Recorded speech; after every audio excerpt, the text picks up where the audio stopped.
Pemirsa, PT RTP mengabarkan dari Jakarta Raya.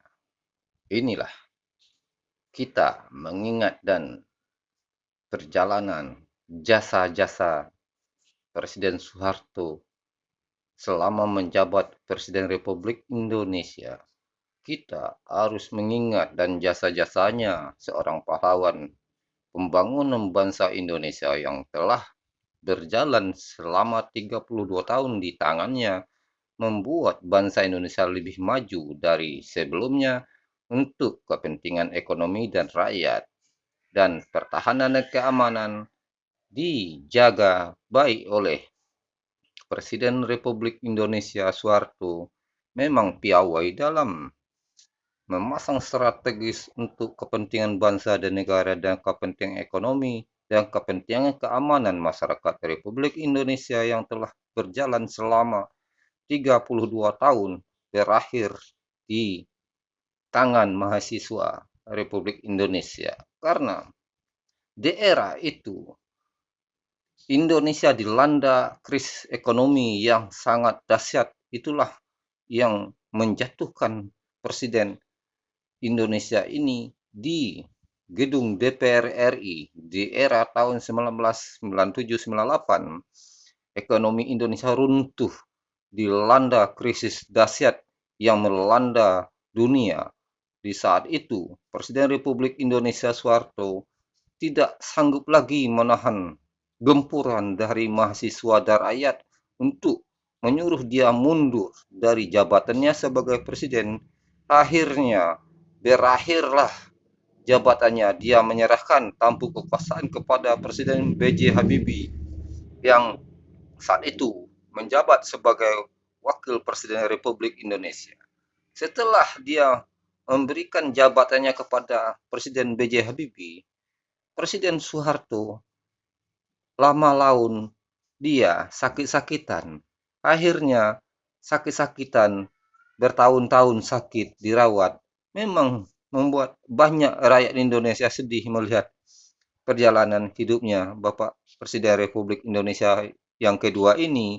Tapi dia memang mengidap sakit yang luar biasa, dirawat di rumah sakit pusat Pertamina Jakarta bertahun-tahun lamanya.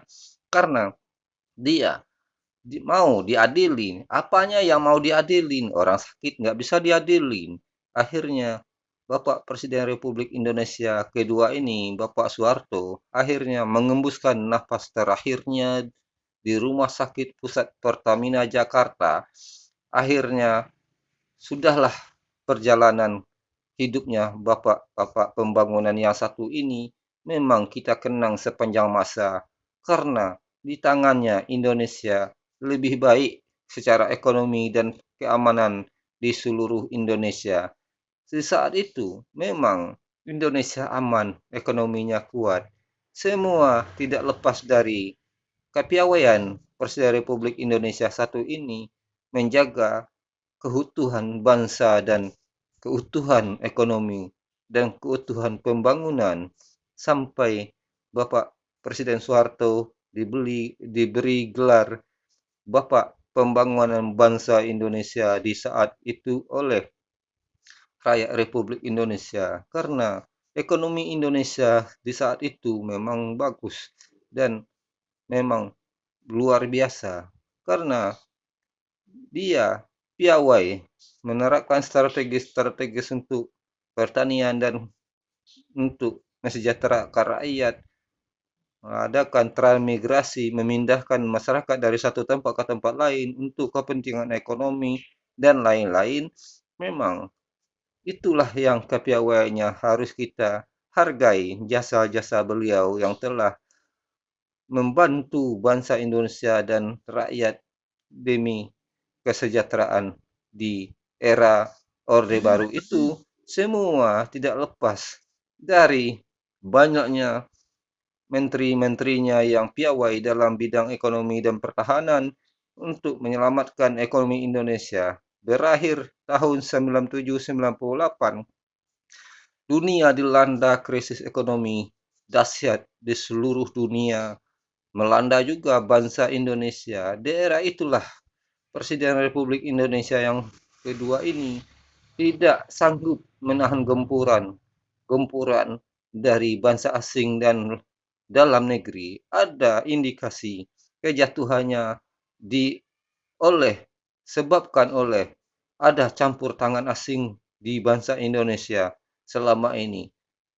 Iya, karena itu bangsa Indonesia selalu dibikin oleh asing seperti itu di era Presiden Soekarno ke Soeharto. Begitu juga karena selalu dia ikut campur dalam kepemerintahan bangsa Indonesia.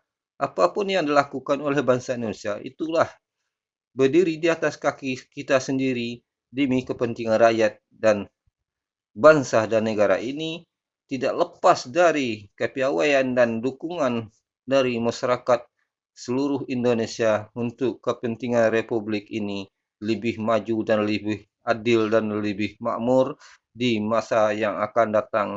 Kita harus menghargai semua jasa-jasa Bapak Pembangunan yang satu ini selama dia menjabat Presiden Republik Indonesia. Kita harus bangga dan sejahteralah bangsa Indonesiaku.